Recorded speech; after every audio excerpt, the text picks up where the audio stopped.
As a byword to my last videos, I spoke about hate. Now, the Bible is corrupt because the people that translated these ancient documents written by very, very wise individuals, the people that translated them from ancient Hebrew, Greek and Aramaic, they weren't wise. Okay? They were people in a state of low consciousness. And the word hate in Greek's a funny language.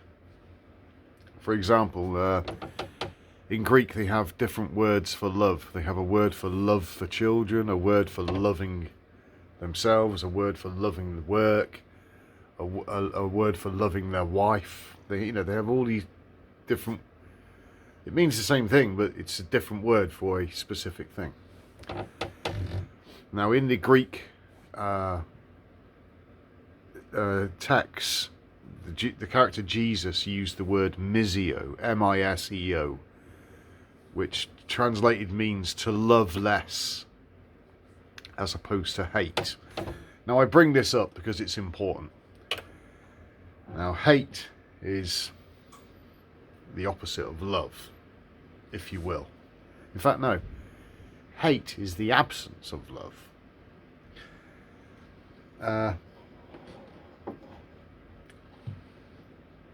But he said MISEO, which means to love less.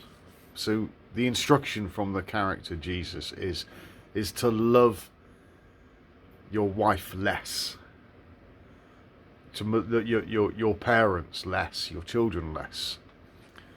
Now, if you think about these things too much, you can get confused, because that's what the mind does. It creates Babylon. It's internal. That's why you see it external. And when you're waking up to this. Now, I bring this up because if you maintain hatred for your life and everything, then you're going to prolong what they call the dark night of the soul. And you don't really want to do that. It's just recognizing that something internal, an internal intelligence, intelligence,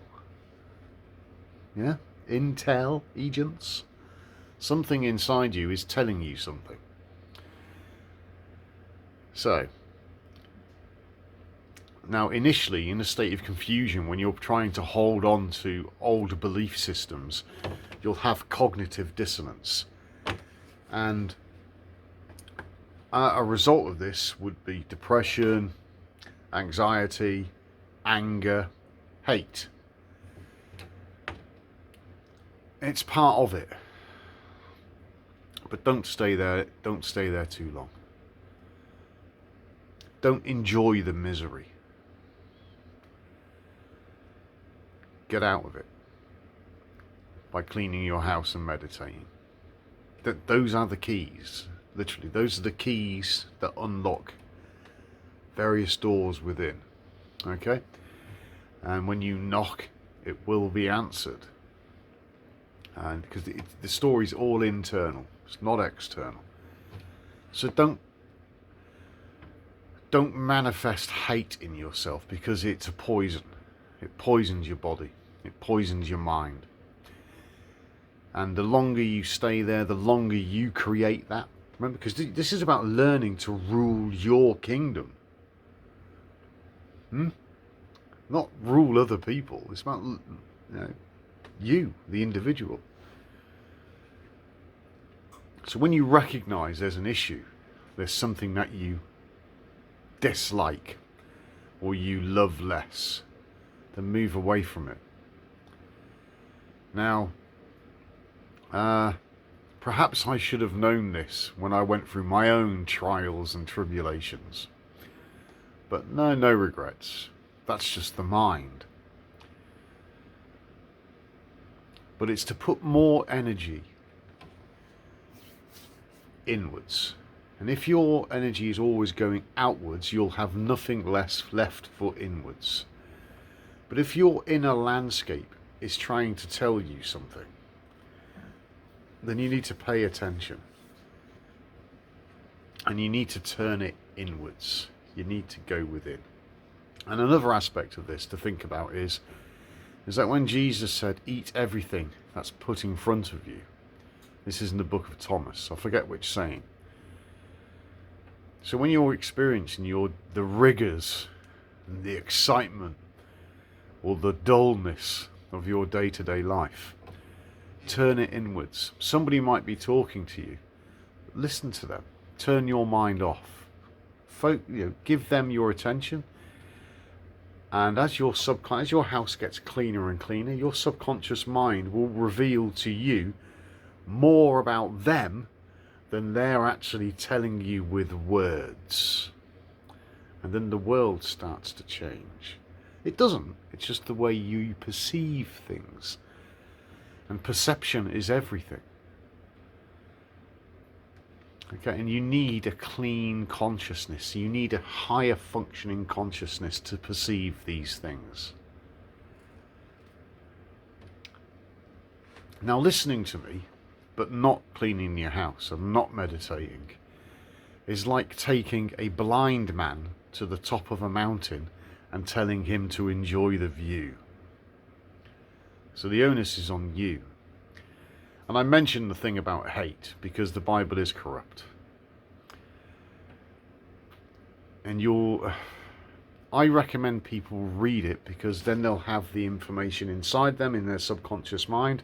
And as they clean their house and as their consciousness rises, it will make more sense. And it's not, and as I'm like saying, oh, think about this, think about that, look at this. You'll go, that's the experience that I've had. There's also characters in the Bible. When I read the Bible, I would pretend to be the character. So if it was Moses, then I was Moses, because I wanted to understand why he was doing what he did. And when it was Aaron, Moses' brother, then I was Aaron. So why does Aaron speak for Moses? Well, Moses is symbolic of the limbic system, and the name in ancient Hebrew is Moshe, which means he draws out. And with the sphenoid bone, it draws out the cerebrospinal fluid into the brain with the kundalini energy and the sacred secretion. And Aaron in ancient Hebrew is Aaron, and it means enlightened. It's the higher mind. You see, it's all very simple. It wasn't simple when I first read it, but I just read it. It was babble because I didn't understand, because my mind was in Babylon. That's it. And when you there's the famous movie maker. I always forget his bloody name. What was his label? I can't remember. Anyway, he said if you read a book with a golf ball sized consciousness, David Lynch, then you will have a golf ball size understanding. But if you could read the same book with an increased consciousness, then you would have an increased understanding. Now, I don't know if he was referring to the Bible or the Quran or the Bhagavad Gita or any of the ancient texts. They all say pretty much the same thing. It's all very profound stuff. Earth-shatteringly profound. And I mean that in the literal sense. So it would serve you well to get wise quickly. So, hate. It's MISEO. To love less. In other words, love that less. Love this more. Love yourself. This is why the Apostle Paul said, they all think with one mind. They are lovers of self. He wasn't criticizing them. He was identifying a fact. That's another perspective that people just don't consider. Okay? So, just be careful with hate. It's like anger. Anger's a tool. You can get angry, get things done. It's an energy. But then put it back in its box. Like any tool. Take it out, use it, Finish with it, put it away. Alright, but hate, be careful with hate. It's like bitterness, jealousy, envy. Horrible places to be emotionally. Very bad. And we all know this. None of us like those feelings. Okay. I thought that'd get there. I thought it'd be prudent to mention that. Anyway, folks, take care of yourselves. Bye.